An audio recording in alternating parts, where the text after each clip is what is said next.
Estimados amigos, aquí nuevamente en Plataforma Democrática, el programa que nos permite analizar desde una perspectiva plural los asuntos más importantes que acontecen en la vida nacional.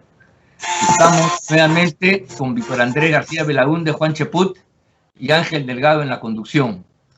Este es un programa que se transmite a través de VHTV, Cable Más y las redes sociales de la Coordinadora Republicana. Bien, acabó la votación el domingo, los resultados son muy estrechos como habíamos pronosticado, pero hoy miércoles podemos casi afirmar que estando ya prácticamente en las postemerías del escrutinio electoral y habiéndose ya verificado el 100% de las actas que vienen del extranjero, quedando solamente las que restan en el país y por cierto las actas que están en cuestión y que van a ser revisadas a través del procedimiento establecido en la ley por los jurados especiales en primera instancia y por el Jurado Nacional en última instancia, podemos decir que la jornada electoral prácticamente ha concluido. Y si nos atenemos a las cifras, a las duras matemáticas, la verdad es que no es exagerado decir que las cosas están decididas. Es verdad que, desde el punto de vista podría suponerse de que en esta revisión de actas se pueda modificar el resultado, sí, pero tampoco dramáticamente. La diferencia al término de la votación con el 100% de las actas escrutadas del exterior, hay una distancia de un poco más de 70,000 votos a favor de la candidatura de Castillo. Que eso pueda ser revertido por las actas que van a ser revisadas en los próximos días, hay algunos que tienen esa esperanza. Yo particularmente me muestro escéptico al respecto. Entonces la primera pregunta, el primer comentario tiene que ver con eso. ¿Qué posibilidades habría, ya materialmente hablando, y más allá de las pasiones o posiciones que podamos legítimamente tener, para tener ya un resultado que defina finalmente el escenario electoral? Víctor Andrés, tú primero. Bueno, es cierto, Ángel, yo he dicho aquí mismo, en este mismo programa, que Keiko ganaría raspando, que era mi impresión, por 10, 20 o 30,000 votos, no más, inclusive menos de los votos que fueron la causa de su derrota hace 5 años, pero parecería que como van las cosas y habiendo una diferencia de 70,000 votos a favor de Castillo, es bien difícil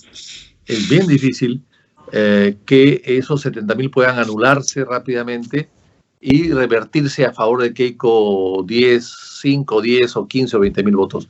Lo veo difícil porque ya parecería que todas las actas del extranjero han llegado. En el extranjero no han votado la gente que se pensaba votar.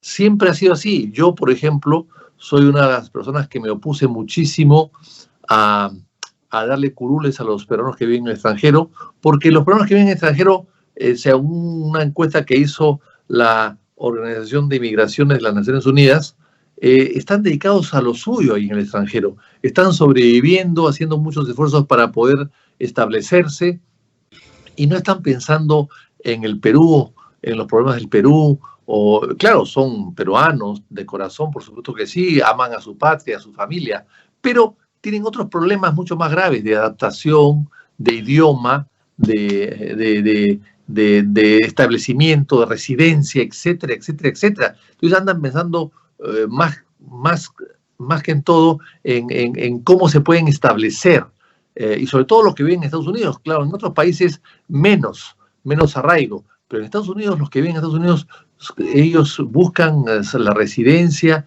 y buscan el green card y buscan inclusive hasta la nacionalidad norteamericana. Entonces, es difícil que ellos puedan estar sintiendo a la calle del Perú, digamos, de los pueblos del Perú.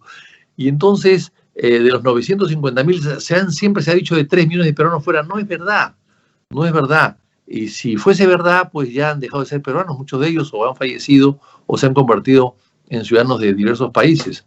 Lo cierto es que son 950.000 los que votan afuera. Y siempre han votado el 40%, tradicionalmente, nunca llegaron al 50%. Y con esto de la pandemia, a pesar de que hay otros países donde ya la pandemia no existe, como Estados Unidos, por ejemplo, ya en Estados Unidos casi la vida es normal, y si vas a la calle en un lugar donde exigen mascarilla, te la regalan para que te la pongas, no te la venden, te la regalan. En el Perú todo te lo venden.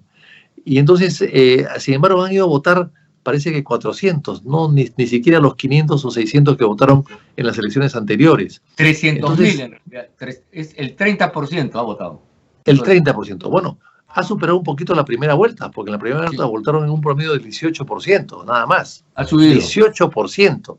Entonces, en realidad, haber creado 2 curules para que voten 300 o 400.000 personas en Lima y en el Perú en general, hay mucho más población por menos curules.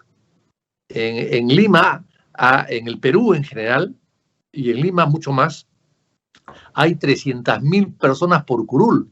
Aquí estamos hablando que han votado 400 y ya tienen 2 curules. O sea, es mucho menos y además representan intereses totalmente diversos. El que vive en Nueva York, o en Los Ángeles, o en Tokio, o en Pekín, o en Moscú, tienen otros intereses diferentes de los que viven en el Perú. Y entre ellos mismos tienen intereses diferentes. Entonces yo creo que el voto al exterior no ha sido cuantioso y no ha sido tan contundente para Keiko como se esperaba. Ahora bien, ¿qué queda? Solamente las actas impugnadas en el Perú. Y no creo que eso pueda revertir 71.000 votos de diferencia. Lo veo muy difícil y por lo tanto, Ángel, yo estoy de acuerdo contigo que claro, matemáticamente todo es posible. Matemáticamente también el Perú se puede clasificar, ¿no? Pero lo veo bastante difícil bueno, y hay que analizar ahora, a partir de ahora, los errores que ambos han cometido, ambas campañas, sobre todo a los que pierden. El juzgamiento será mucho mayor y mucho más riguroso, ¿no? De lo que han hecho o no han hecho por ganar o perder en esta última ley electoral, ¿no?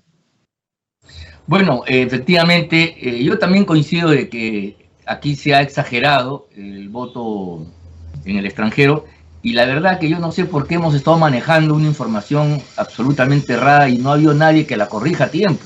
En algunos programas en los cuales hemos participado nosotros incluso, se hablaba de un escenario de no menos de 600.000 y con 600.000 marcando una posición de 2-1, digamos, era factible.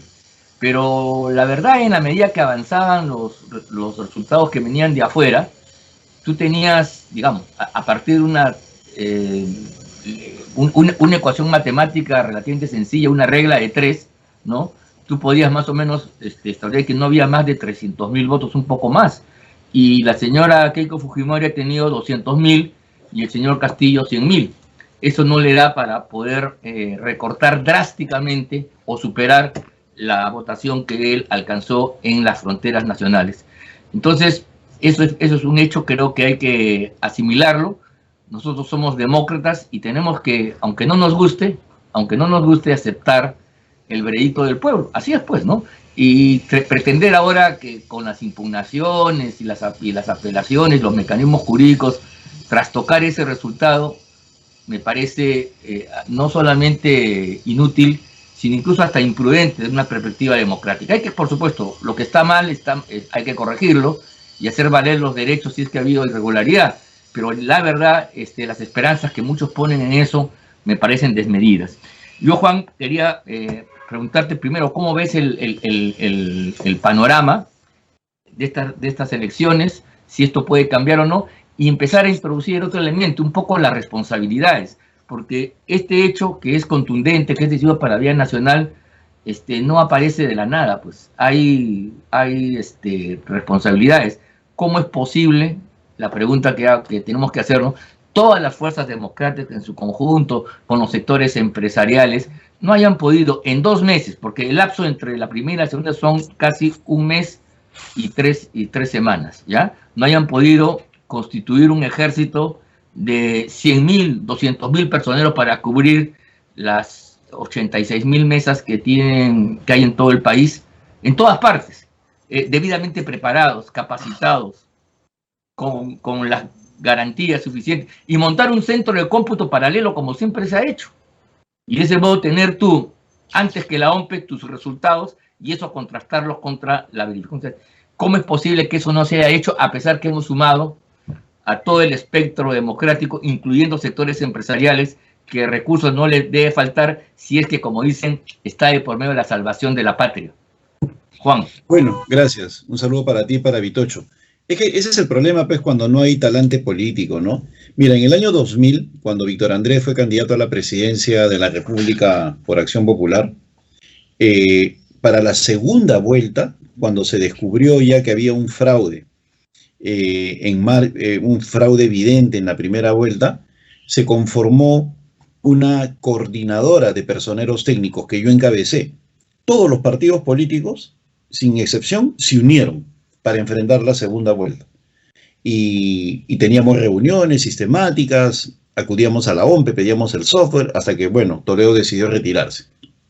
Pero se hizo ese esfuerzo, y aún más, en la primera vuelta ya se coordinábamos, porque sabíamos que nos enfrentábamos a un monstruo, coordinábamos todos los personeros, sin excepción, para que cubrieran espacios donde no podíamos tener personeros, ¿no? Por ejemplo, Acción Popular se podía encargar del Callao, el PP, la gente de Solidaridad Nacional, de Lucho Castañeda, a tal lugar. O sea, nos repartimos, había coordinación política. Ahora no ha habido nada de eso.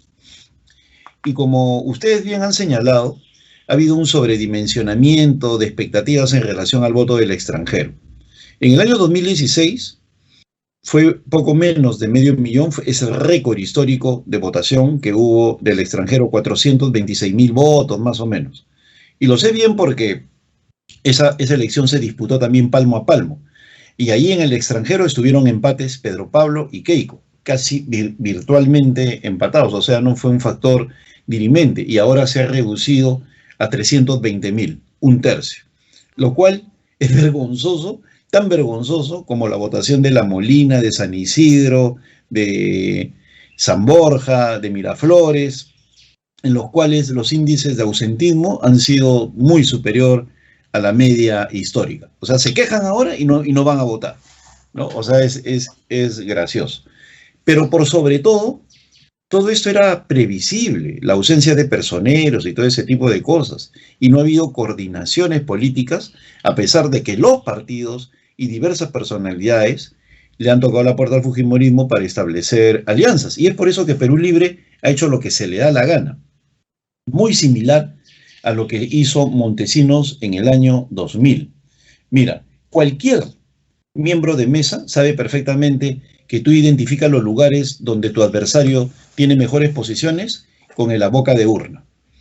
En la boca de urna te dice dónde está ganando Keiko, dónde está ganando Castillo, y según eso empiezas a impugnar. Ese es el ABC de cualquier político que sabe de lo que significa ser personero en mesa. Y pasa un fenómeno similar al del año 2000. En la boca de urna del 2000 primero salió Toledo, y en el conteo rápido Toledo pasó al segundo lugar. Igual ahora, en la boca de urna Keiko sale primero, y en el conteo rápido, que es sobre el acta ya firmada, pasa al segundo lugar. ¿Por qué? Porque cuando te dan con la boca de urna, vas ganando en Miraflores, vas ganando en Chorrillos, empiezas a impugnar, pues.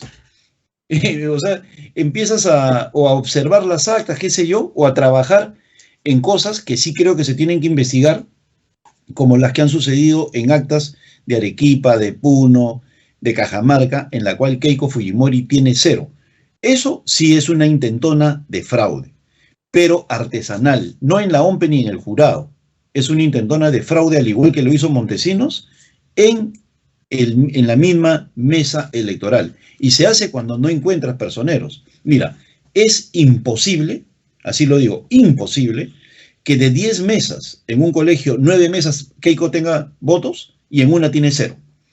No, eso es imposible. Ese fue el fundamento del fraude que nosotros planteamos en el año 2000. Y aún más, en la primera vuelta, Keiko tuvo votos en esa mesa. Y también López Aliaga y todo el mundo. O sea, no puede ser que tenga 0 en la segunda. Entonces, de eso se han descuidado ellos. Y no se sabe en la actualidad a cuánto asciende el número de actas en las cuales hay 0. Pero eso ya desvirtúa el resultado. Ahora se están amparando en cómo se resuelven las 1.200 actas. Dicen que durante el día de hoy Fuerza Popular va a impugnar como 500 actas. Hoy día es el último día para impugnar y eso les permitiría dar un volteretazo, ¿no? Que yo veo muy, pero muy difícil, pero posible. Y ahí viene otro escenario que deberíamos, creo yo, tomar en cuenta. La sensación de triunfo de Pedro Castillo hoy día es evidente. Si se voltea en mesa, eso va a generar un escenario de conflicto impredecible. Y eso se podría dar con estas 1.600 o 1.800 actas que se empiecen a revisar desde el día de hoy, con participación de estudios de abogados, que no sé de dónde ha salido esa idea, pero una serie de estudios de abogados limeños están participando en el proceso de impugnación, con lo cual están echando más gasolina al fuego. Pero en fin, la verdad es que yo ya no entiendo lo que está pasando. Es la claudicación de la política, pero... Total. En fin.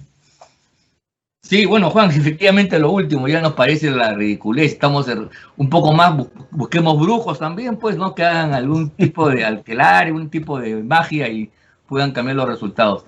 Sí, pues creo que lo último que nosotros los demócratas debemos perder es la compostura y la sensatez, pues, y ver en qué estamos y prepararnos para el nuevo escenario que se viene.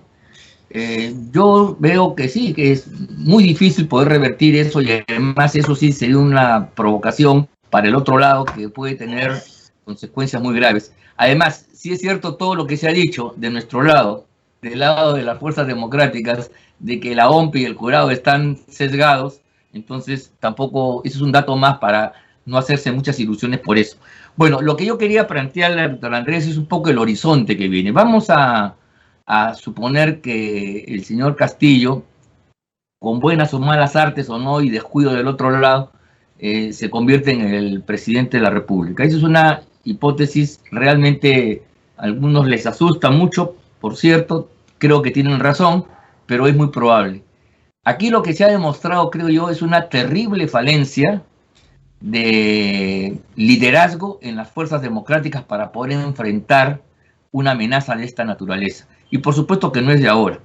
Estamos en manos de políticos de oportunidad, profundamente improvisados, que desconocen reglas elementales. Este tema de la personería, la defensa del voto, el proceso electoral, para es el cualquier...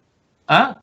Es el ABC para nosotros tres. Persona, claro, que ha participado en un par de elecciones, y la verdad me parece increíble que se diga que la señora Keiko Fujimori, con 3 elecciones donde ha pasado segunda vuelta, y además haya tenido la experiencia de haber perdido también por estrecho margen, no haya tenido ahora la precaución de cuidar justamente ese frente. La verdad que no lo termino de explicar. Ayer escuchaba a Miki Torres balbucear al respecto, decir que sí, que no podían, que no había garantías, no sé qué cuestión. La verdad, totalmente decepcionante.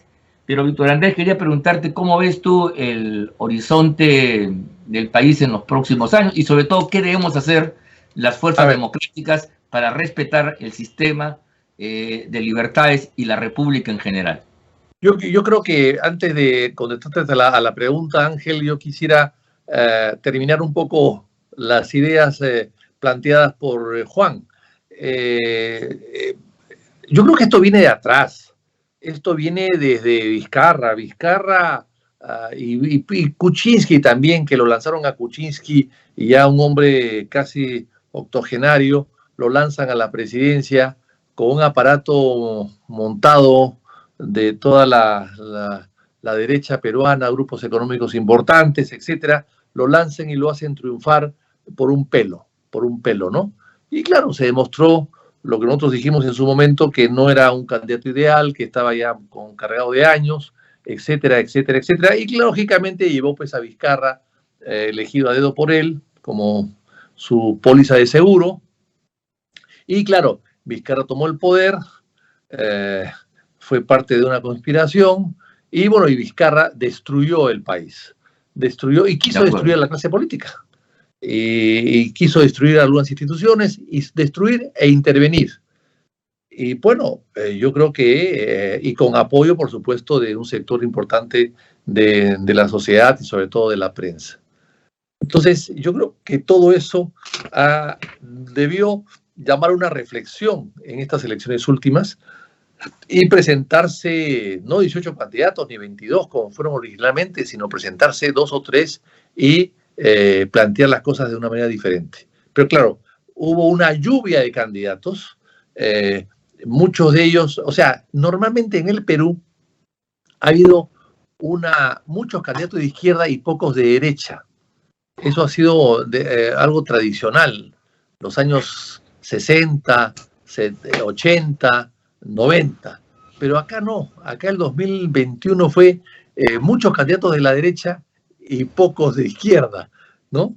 Y entonces el voto de la derecha se ha dividido totalmente y el voto de la izquierda se ha concentrado en un señor desconocido que es maestro. Y hay que recordar que ser maestro en el Perú es muy importante, porque hay 300.000 maestros que se convierten en un puño solidarios y empiezan a trabajar todos en un mismo sentido.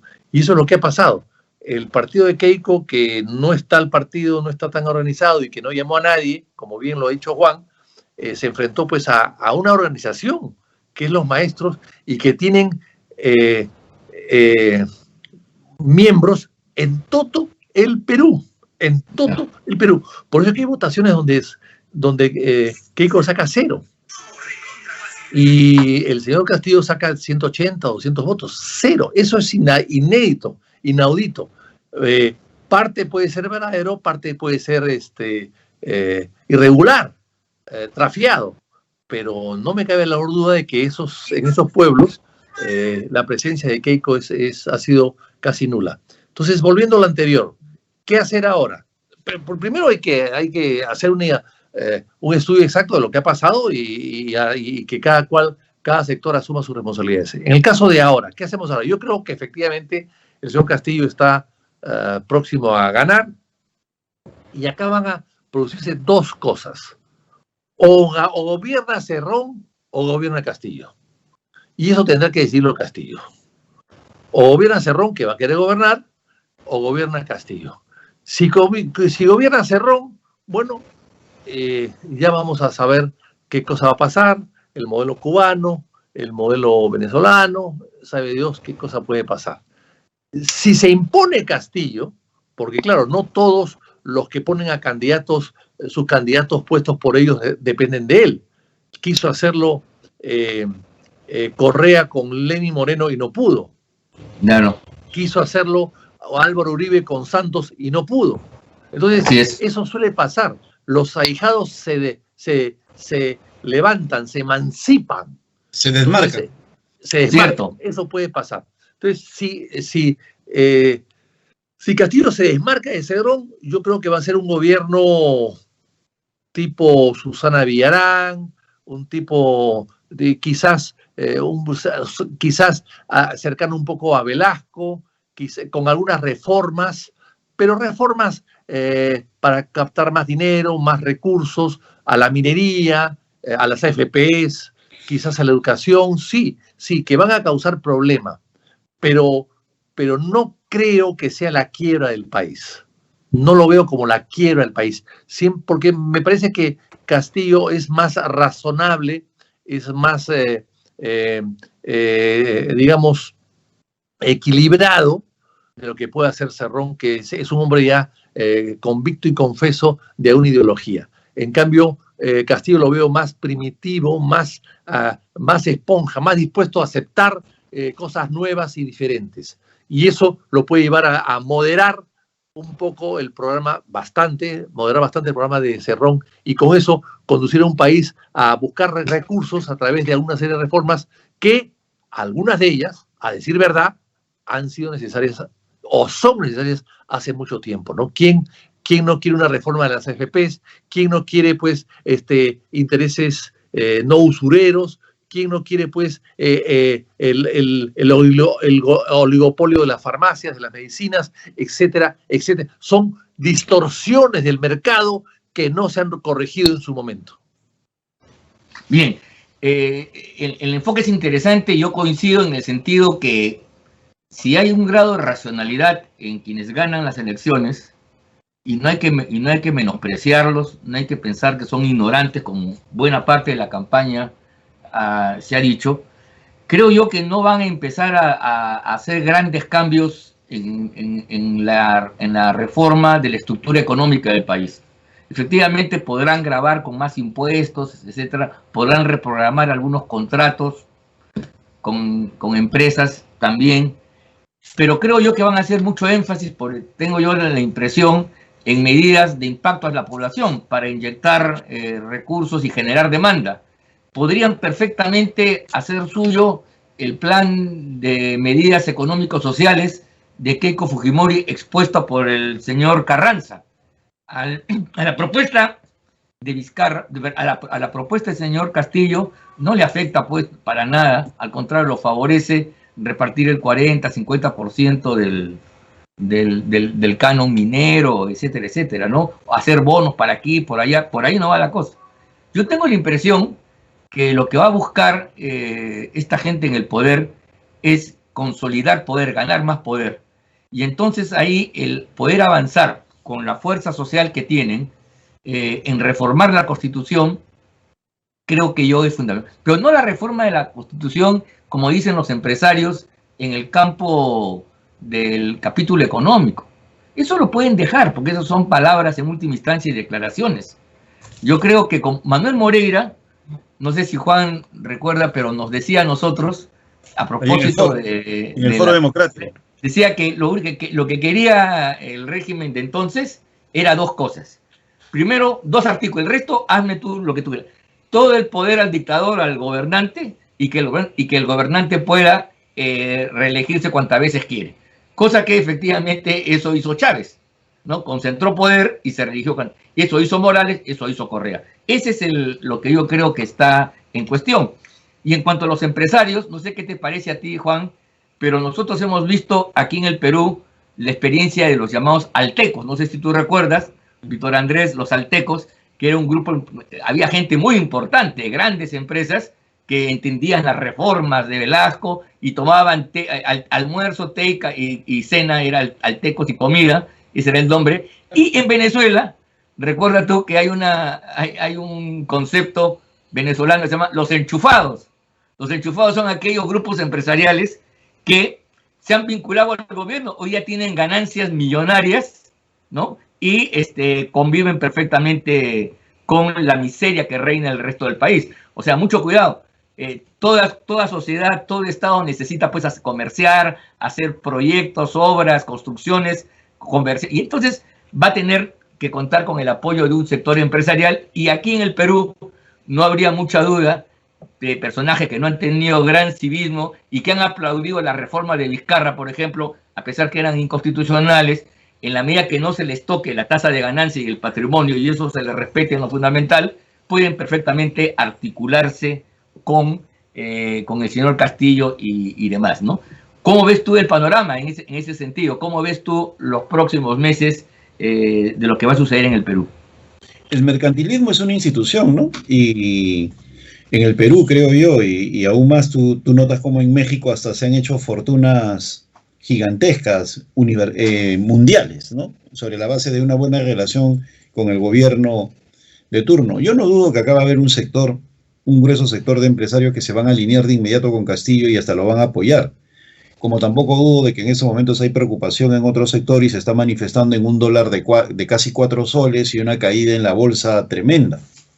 Entonces, yo considero que una eventual victoria de Pedro Castillo va a tener un choque inicial por presiones tanto de la izquierda como de la derecha. De la izquierda, que vienen de Cerrón y de Goyo Santos, y de la derecha, obviamente por el tema económico en lo fundamental. Ahora, hay una variable que deberíamos tomar en cuenta de repente para otra conversación: el Congreso absolutamente fragmentado. Él va a tener solamente 44 personas, 42 si no me equivoco, que podrían estar apoyando cualquier tipo de impulso, de reforma que venga del gobierno. Son los 37 que ha obtenido Perú Libre y los 5 que tiene Juntos por el Perú. Luego podría venir alguien de la coalición Lagarto, ¿no? Alguien de Somos Perú, una cosa así, que podría ayudarlo, pero no va a tener un número sustantivo. Y él va a tener una fuerte presión sobre 3 puntos que yo considero son el eje de su mandato, del documento que él presentó como plan de gobierno y que lo ha repetido hasta la saciedad. que son los 3 últimos puntos de su plan de gobierno. El primero, la gran reforma tributaria, y si las empresas no se alinean, se estatizan. El segundo, la segunda reforma agraria. Y el tercero, la convocatoria a la Asamblea Constituyente, que lo ha dicho hasta el mismo día en el cual se cerraba cualquier tipo de activismo político hasta el día jueves.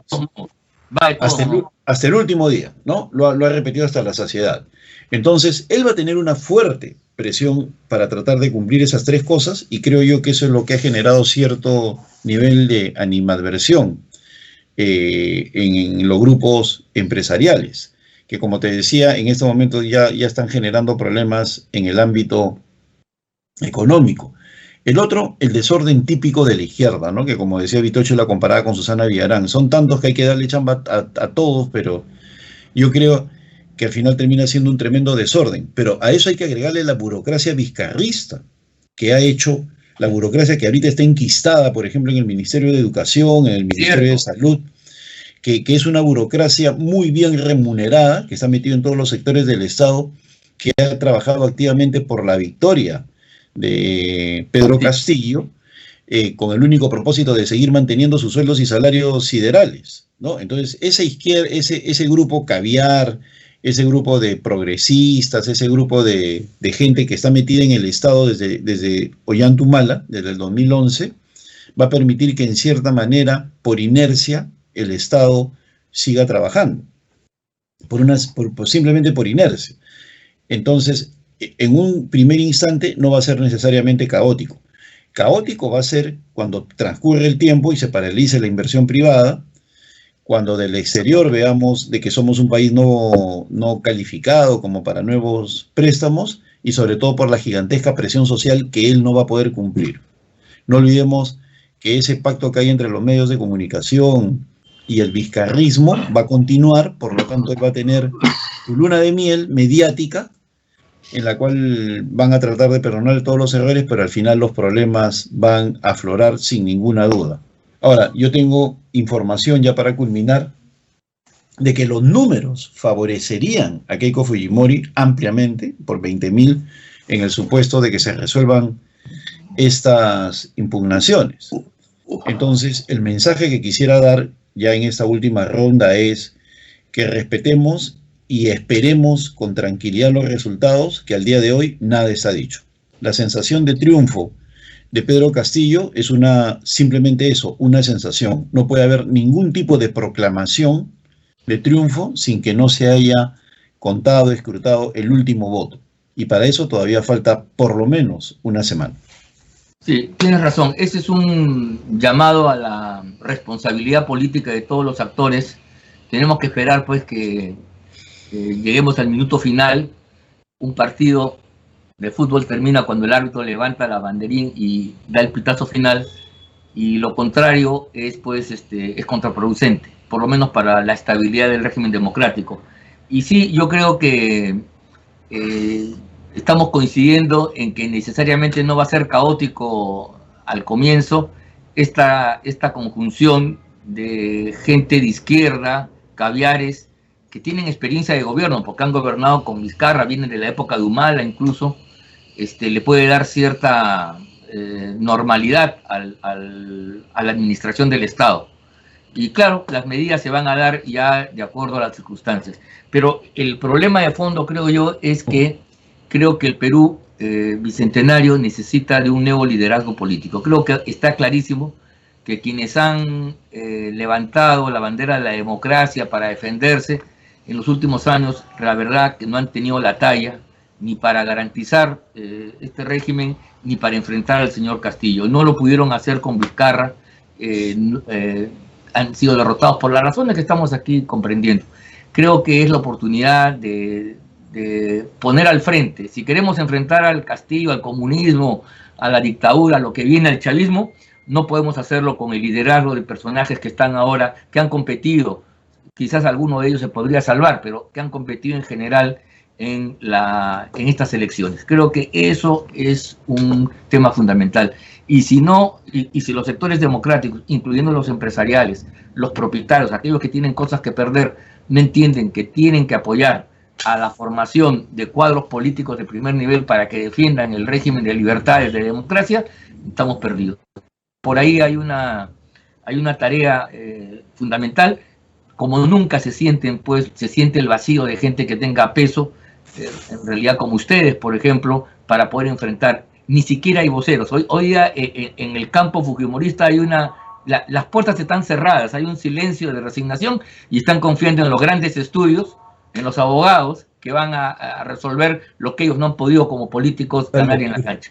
Me parece fatal, de veras. Bueno, ha sido un muy buen programa. Vamos a estar en permanente contacto con todos ustedes, amigos. Es necesario ahorita tener calma, pensar bien las cosas y ver cómo nos vamos a ubicar en el nuevo escenario electoral, en el nuevo escenario nacional que se está dibujando justamente después de las elecciones. Muchas gracias y hasta la próxima. Muy agradecido.